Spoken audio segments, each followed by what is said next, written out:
Hello dear student, welcome. तो अभी हम लोग बच्चों लोग मार्जिनल कॉस्टिंग का सम सॉल्व कर रहे हैं। एग्जाम में 10 मार्क के लिए आता है। स्टैंडर्ड 10, मार्जिनल 10, 10 10 20, मतलब ये फार्मूला बेस्ड सम है।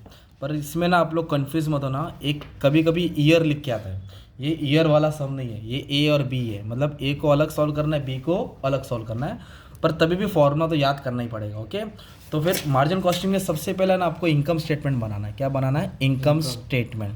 वो फॉर्मेट है, आ जाओ। तो सबसे पहले लिखेंगे सेल्स। क्या लिखेंगे? सेल्स से वेरिएबल कॉस्ट क्या करेंगे? माइनस। तो अपने को कंट्रीब्यूशन मिलेगा। फिर इधर से मैं फिक्स कॉस्ट माइनस करूँगा ना, तो मुझे प्रॉफिट मिलेगा। क्या मिलेगा? प्रॉफिट। तो ये मैं किसका सॉल्व कर रहा हूँ मालूम है क्या? अभी मैं तारा का सॉल्व कर रहा हूँ। तो इधर लिख दिया तारा लिमिटेड। ओके, आप लोग बाजू में क्या सॉल्व करेंगे? चंदा सॉल्व करेंगे। क्या सॉल्व करेंगे? चंदा। तो अब तारा का कैसे सॉल्व करना है? सेल्स दिया 37 लाख, तो मैं सेल्स के जगह पे लिख देता हूँ 37 लाख। ठीक है, सेल्स के जगह पे लिख दिया 37 लाख। फिर इधर बोला है वेरिएबल कॉस्ट 29,60,000, तो वेरिएबल कॉस्ट की जगह पे लिखूंगा 29,60,000। ठीक है, अब कैल्सी में क्या कर दूंगा? मैं इसको माइनस कर दूंगा।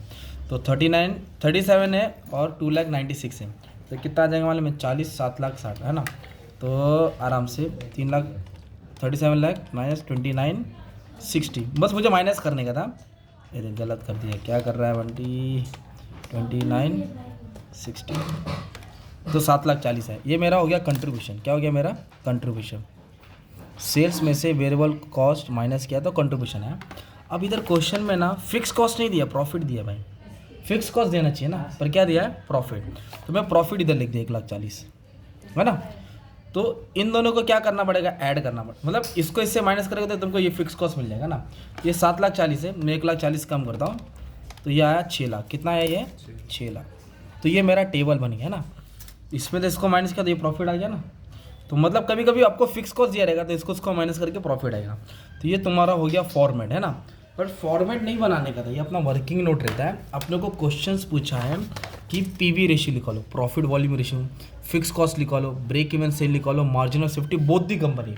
तो एक कंपनी का मैं करूँगा, एक कंपनी का आप करेंगे। इस तरह 10 मार्क आपका जमा हो जाएगा, राइट। ये ईयर वाला सम नहीं है, डायरेक्ट करने वाला था। तो सबसे पहले अपने को निकालना है पीवी रेशियो। पीवी रेशियो बोलते हैं प्रॉफिट वॉल्यूम रेशियो। तो इसका formula contribution upon sale into 100। एक और फॉर्मूला पीवी रेशियो का, वो है change in profit change in sales, है ना। वो कब यूज़ करने का? जब 2 ईयर रहेगा। कौन सा? 2 साल रहेगा तो ये यूज़ करना। अभी 2 साल नहीं है तो उसको छोड़ दो। तो फॉर्मूला है contribution upon sale into 100। Formula याद करने का मार्क्स से। तो कंट्रीब्यूशन है 7,40,000, सेल्स कितना है? 37 लाख। सेल्स है 37 लाख इंटू क्या करेंगे? 100।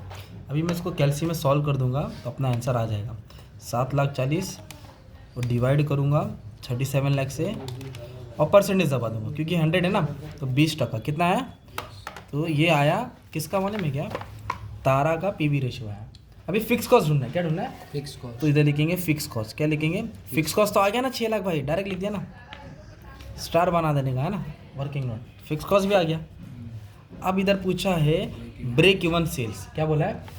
तो ब्रेक इवन सेल्स को टारगेट बोलते हैं। क्या बोलते हैं? तो उसका फॉर्मूला है ये दोनों के मिला तो फॉर्मूला बन गया। तो फिक्स कॉस्ट ऊपर लिखने का, पीवी रेशियो नीचे लिखने का, इंटू 100। फिक्स कॉस्ट कितना है दोस्त? 6 lakh. What is profit volume ratio? 20%, है ना। अब इसको कैल्सी में सॉल्व करो, आंसर आ गया। Fix cost into 100 divide by P, तो ये आया अपना 30 लाख। ये 30 लाख का मतलब क्या होता है मालूम है आपको? उसका मीनिंग भी मालूम होना चाहिए। ब्रेक इवन सेल मतलब टारगेट होता है। क्या होता है? टारगेट। मतलब उनको 30 लाख माल बेचना था। कितना माल बेचना था? 30 लाख। और उसने बेचा कितना? 37। टारगेट 30 था पर बेचा कितना? 37।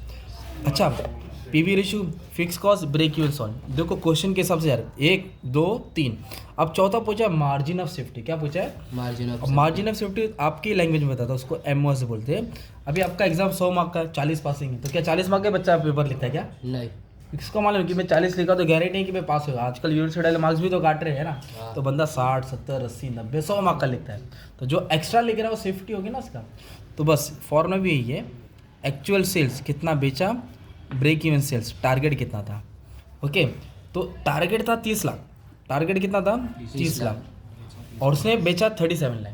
बेचा कितना? 37। बेचना 30 था, बेचा 37। 7 लाख। तो 7 लाख एक्स्ट्रा बेचा ना, इसको बोलेंगे मार्जिन। क्या बोलेंगे इसको? मार्जिन। तो ये मैंने किसका सॉल्व किया मालूम है क्या? तारा का सॉल्व किया, एक कंपनी का। आप लोग बी का सॉल्व करो, 10 मार्क जमा हो गया ना यार। तो चलो वापस से शॉर्ट में रिवीजन।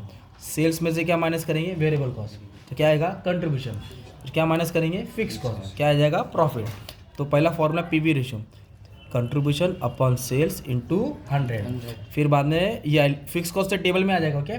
फिर ब्रेक इवन सेल निकालेंगे, क्या निकालेंगे, फिक्स कॉस्ट आएगा ऊपर, पीवी रेशियो आएगा इंटू 100, मार्जिन ऑफ सेफ्टी।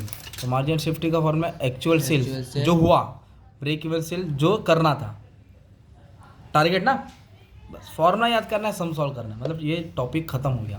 तो मैंने ये सम सॉल्व कर दिया। फिर अलग ईयर वाला भी है, पर यूनिट वाला भी है, वो भी सॉल्व कर दूंगा, जैसे कि 20 मार्क का सम है, तो ये थोड़ा हाई लेवल गया है, तो ये 4-5 टाइप के देख लेने का, 10-15 मार्क जमा हो जाएगा, ठीक है। Thank you very much.